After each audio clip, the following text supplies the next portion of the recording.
Welcome to Unfertile and Unfiltered, an unfiltered podcast about male factor infertility. The real, the raw, the ugly. My name is Sydney. My name is Matt. And this is our story. About being infertile.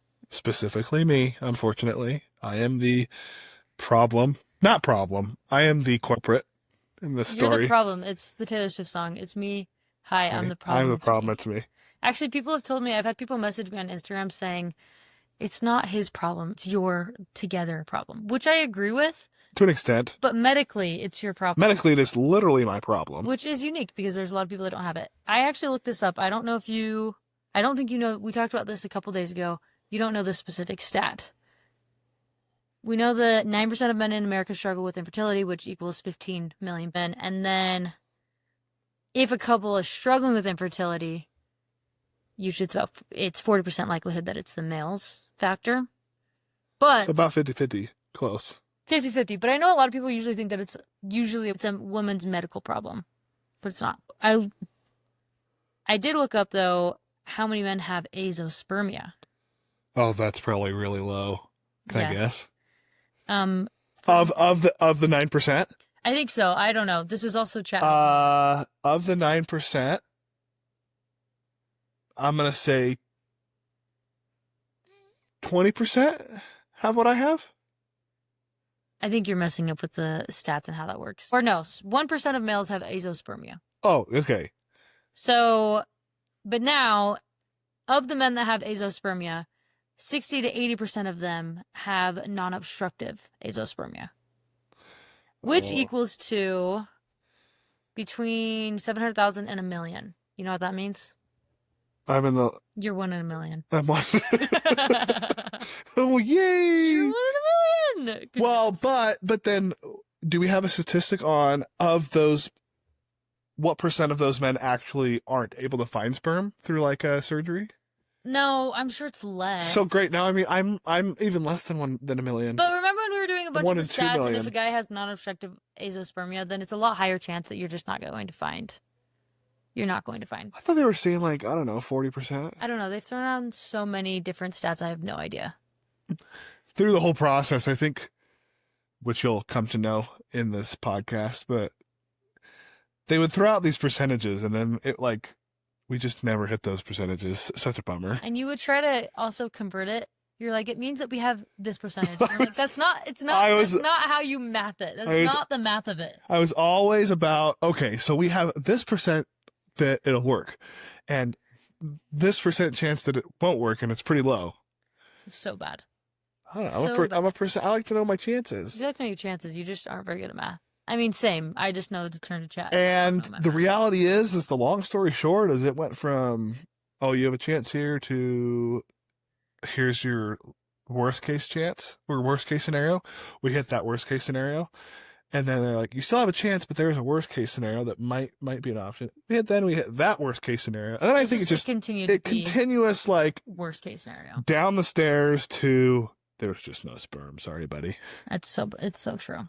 As far as personality goes, where would you say you fall on the spectrum between A-type and B-type? Oh, definitely B-type. Not even a question. And why do you say that? I'm more A-type when I'm at work, but I am would love to see that. Through and through B-type at home. So you're saying you have done, how much research would you say you've done in the infertility scenario between you and I? You know, I've done... You did a lot right as we found out. I did a lot. I ChatGPT'd it. And then through the process of ending up being completely infertile, I'm like, well, I'm useless. And I think I just kind of stopped looking at. That sounds like a really good solution when you're doing something hard. You know, we all cope differently. It's true. So I'm less informed of all the specifics of all the stuff you're going to have to go through with a sperm donor. So with that, where I'm going with that is I've looked through high and low for podcasts that are focused on male infertility, that are talking about azoospermia, all the different things. And you find like episodes, but there's not an actual podcast. So I had the idea that we should start a podcast just talking about our experiences. I would love if someday it turned into, we could actually bring professionals on here. Oh, so glad that you can have that on. Sports is important. Sports is so important. that we could actually bring professionals on here and actually talk about and be a good education for the male factor in fertility. Yeah, and I feel like you've been wanting to push a podcast out like this for I don't know, since we found out. No, it's been probably 3 weeks since because I was literally searching on ChatGPT, just scouring the internet, trying to find podcasts. I love podcasts when I'm driving. I know, and guess I couldn't what? find anything. My surgery was 4.5 weeks ago, so like a week after, you were like, boom. So she's been trying to get me on board for the last month, and I finally caved. I was like, oh, I don't know about podcasts, and you still don't know about podcasts. I still don't know a whole lot. You're just doing it against your will. I'm warm. I think I've warmed up to it. So here we are. Warm up to the mic. We're giving it a chance. Doing the mic. Okay. And I think I also think that it could be helpful. I'm sure there's dudes out there that have I've heard nothing about what I'm going through other than stupid medical statistics. Yeah. So maybe this will be beneficial for them. That's the goal. If not, then it'll be a history that our kids can watch someday. If not now, when? If not now, when? Okay, just before we jump into the beginning of our pregnancy story. Pregnancy story? Or of us trying to get pregnant. Oh, right. I feel like we have to do a little bit of background as far as how we met. It can be very, very quick, but we met in college. We lived in the same apartment complex. When we initially met, I thought you were dating somebody. It was like semi non-serious. Well, I thought it was serious because you were taking her a birthday gift. And then, like a week later, knocked on your door, started playing cards with you guys, and I started asking you questions. And based off of what you were saying, I was like, this guy's totally not into it. We have to get the facts straight here. What are the facts? She barged into the apartment. She's A-type. I knocked. A-type. I knocked, and then I came in and said, can I play cards with you guys? Sat down. That's when we kind of first chatted. Then we did a couple of hangouts and... Took you forever to ask me on a date. I asked you on a date. 3 weeks to take me on a date. No, I asked you on a date, and then I planned it 2 weeks out. I want to say it was 3. It might have been 3. It took you forever to take me on a date. And I'm like, yeah, let's go on a date. And I'm like, does 3 weeks from now work? And we hung out multiple times in between then and our first date. I was just a kid. You were just a little boy. So we dated on and off for about 3 years, and then we got married in 2023 in April. So in April, it'll be 3 years. Yep. Don't know how we made it this far. May God bless us with 40 more years. If you're lucky. If I'm lucky. Just kidding. Yes, of course. Definitely 40 more years. Well, how old would we have to be if we were 40? Oh, wait. 40? That means we die at like 60. Oh, yeah, 40? That's only like 60. Sorry, I meant 50 or 60 We're years. going to be divorcees at 65. I don't know if I want to live past 80, so I'm probably around the 50 years. I think 85, you can still live a good life. Yeah. Okay. Jumping into our story with all the things infertility. How many how many kids do you want? Well, how many do I want, or how many did I want? What's the difference? Well, I don't know. Infertility is kind of tricky. You want less kids now. No, okay. How many I wanted? I wanted 4 kids. I still want 4. They're just they're going to be really expensive kids. So, which will be totally worth it. You would rather have less now that you figured out the infertility thing. Well, I'd rather have 10 if they were free. No, but I'm saying, you said you wanted 4. Now you still want. No, okay. 4. I still want 4. You're just realizing it's gonna be a lot more money. Yeah, it's expensive. That plus childbirth is cheap. It's expensive. And if it was like the perfect world, I think I'd have either a son first, then a girl, and then twin boys, or like twin boys, daughter, son. We've always said we wanted twins. Twins would be so awesome. Which initially, when we found out that we might have to do IVF, I was hoping that we would be able to do twins, and then I did all the research and realized that they don't really actually. Like, if you're a healthy female, then they don't let you do twins. Dumb IVF clinics. What a scam. They're just trying to be Matt. They're just trying to be. I know. Compliant, and it's considered a high risk pregnancy. Did you know that? High risk, high reward. Come on. We taking chances out here or what? Yeah, they won't do it. Yeah. I've heard, I haven't looked into this super deep, but I've heard that sometimes with IUI, you have to take medication to stimulate your follicles, so it's more likely that you can get pregnant. Yeah. And so then sometimes it increases your chances that you have twins. We're going to do that. Can't you take supplements that help with twins? Or is that only with natural birth? No, I'm sure you can, but I don't think it actually, I think it's a wives' tale that actually does anything with it. Oh. Gotcha. Anyways, it's fine. We'll just be grateful at this point that we have kids. Yes. I would probably want to have between 4 to 6 kids. 5's probably a sweet spot, but 4 to 6. I'm one of 8. Me in the middle. Or second oldest of 8. Yeah, and I'm from 3, but my mom can only have 3, so. Yeah. I feel like every time you come home for Christmas, and I think I started to notice this now because you have so many siblings of like, dang, I guess 3 brothers is kind of small. It's small. And like my younger brother's not married. My older brother is married, but he only has 1 kid. So it's like. It'll get bigger though. It will get bigger. Once everybody starts having kids, once your brother gets married. It's true. My family's just chaos, always chaos. Well, because you've got 4 younger siblings, 4 older siblings. The younger siblings are kind of crazy. And then 3 of the older siblings are married. Yeah, we span from 27 to, how old is my youngest brother? How old is Brig? 12? 11? He's 12. He's almost 12. In April. Yeah. Yeah, so moral of the story, I want a big family. Not big family. I want it bigger than 2 or 3. Okay, we're going to go from the very beginning of our story of when we started trying to have kids to the point that we found out that you're infertile. I called you very end of July.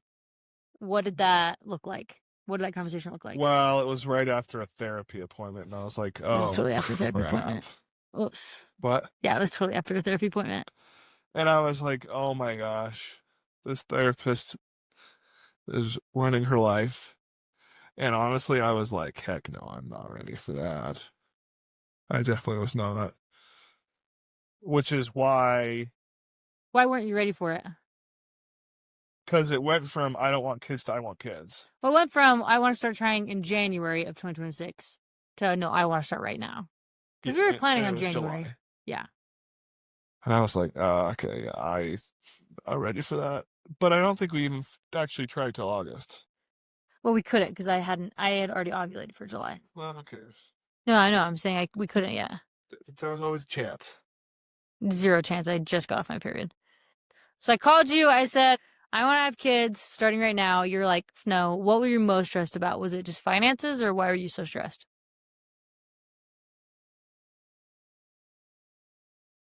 Just to like, go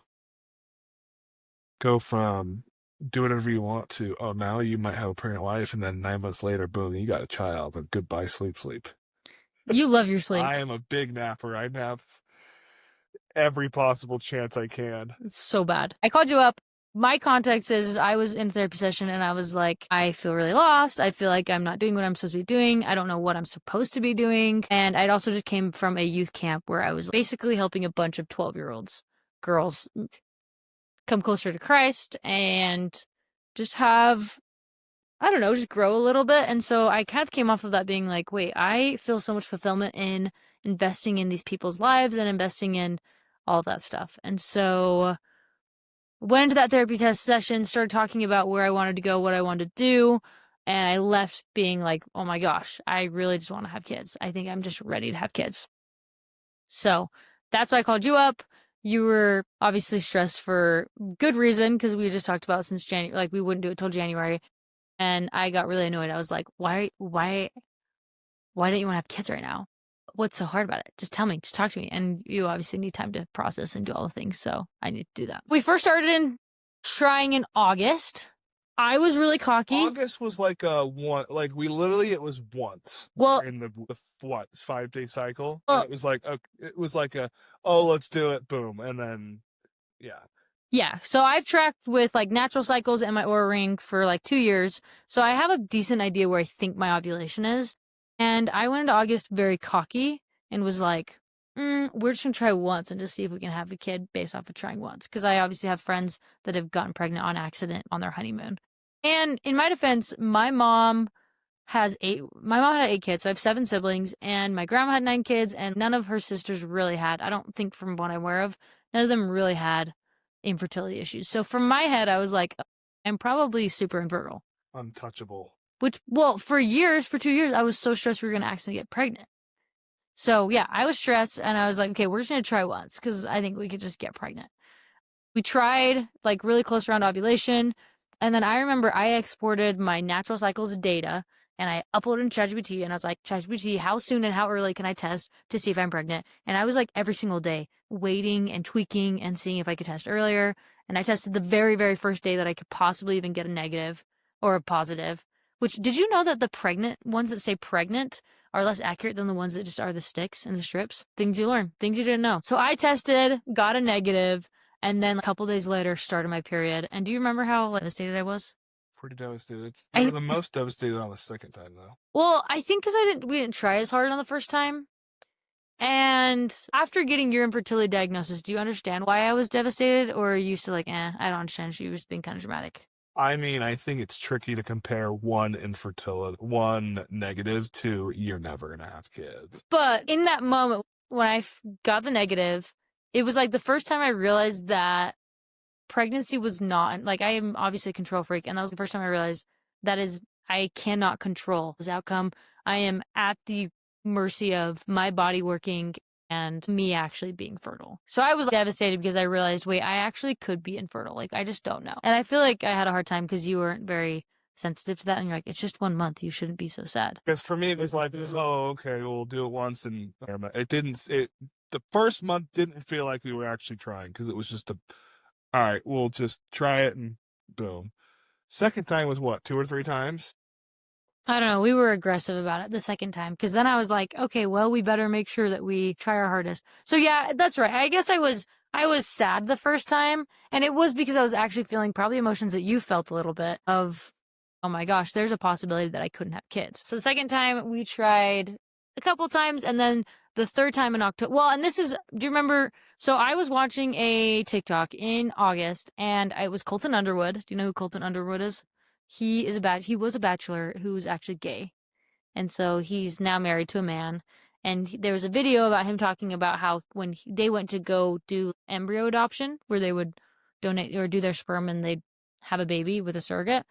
He talked about how his numbers were extremely, extremely low. And it was because he was always in the sauna and doing things in the sauna. So we knew that because July, you went to the sauna basically every single day because we obviously weren't trying to have kids anytime soon. So then there was a little bit of that element where we were sad, but then we're like, okay, well, you could possibly just have a low sperm count because you were in the sauna every single day. And typically it takes, how many days does it take for it to 90 days. Rejuvenate? Yeah. So it takes 90 days. For your body to alter.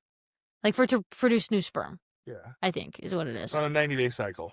Yeah. So we were thinking a little bit I'm going to adjust this. We were thinking a little bit okay, maybe you need 90 days and your sperm count is just low because you fried it in the sauna. So there was a little bit of that element where we were like, okay, that's something to consider.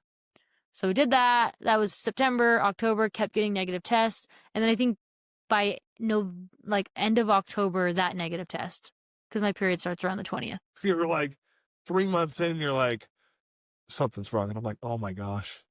And I was telling everyone at work, I'm like, she's overthinking. Well, did you actually tell people at work? I told a couple people. Did you say that I was overthinking about it? I was like, 3 months in. 3 months? That's what 3 months is like that. People are usually supposed to wait 6 months to a year, but usually closer to the year mark. I didn't know that you were complaining to your coworkers about that. And I was definitely complaining to my coworkers. And they were just like, I think she's overreacting. But all my coworkers know Sydney.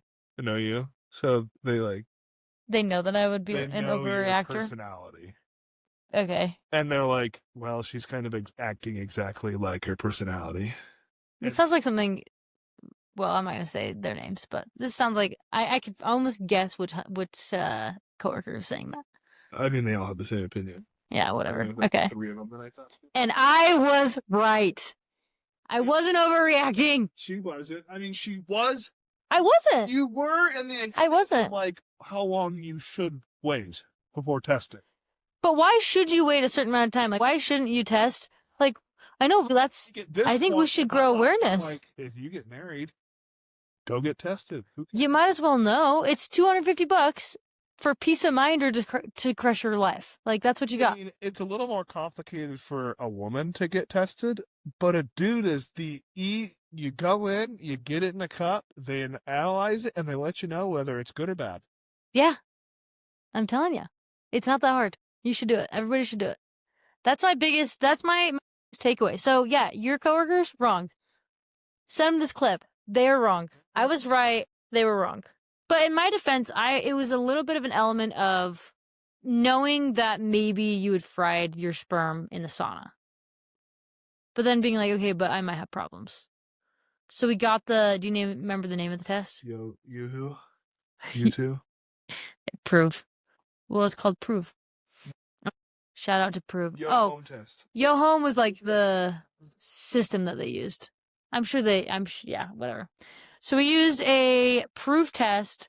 I had one where I had to basically pee on a stick for like 30 days, and it would check where my hormones went when I had peaks and making sure I was doing everything I was supposed to. And then yours was a sperm analysis. You like ejaculate in a cup. And what was the first results? I remember it just being false hope, actually. I remember when we were looking at it, you were. It was like. Well, you didn't realize that sperm was supposed to be moving around. Remember? No, I knew sperm. Because I knew sperm had tails, so I was like, I don't know, my sperm. I was looking at the dots in there, and I'm like, my sperm doesn't have tails. That's a problem. But I don't think and I think it was just micro vibrations, but I could see because it sends you like a 30-second clip. I could see like small things vibrating, and I was like, I don't know, maybe they're like moving, but they just don't have tails. So maybe I have like undeveloped sperm or something. No, that's actually whatever that. It's probably just like germs or something. It was semen and pre-com or whatever. Yeah, but it was not sperm. But I remember you were thinking, like you didn't even realize that you were supposed to see the tails moving in the. Like first I was like, no, Matt, that's not normal. And you were like, no, it's not. I'm like, let me show you a video of what it looks like under an analysis. And you were like, oh my gosh, there's not even. Knew sperm were supposed to have tails. I know, but I don't think you knew that was going to be in the test. Well, I don't know. I just feel like I remember me having to like show you a video, and you're like, well, that's not what mine looks like. Then we were like, okay, shoot, that's the problem. And then didn't we wait? We waited a few days because we're like, okay, well, technically. We did the same test 3 days later, and that's. Yeah, but we were doing 3 days later because it suggests that to get best results, you do it like 3 days after the last ejaculation. And we got crappy news. It was like low sperm count, low mobility, and I think low concentration as well. Well, it all was low because it was zero. It was like, yeah. I guess we won't spoil that for the next podcast. Everything was in the 1%. So they suggested to do another test. And that's what we're going to talk about on our next podcast.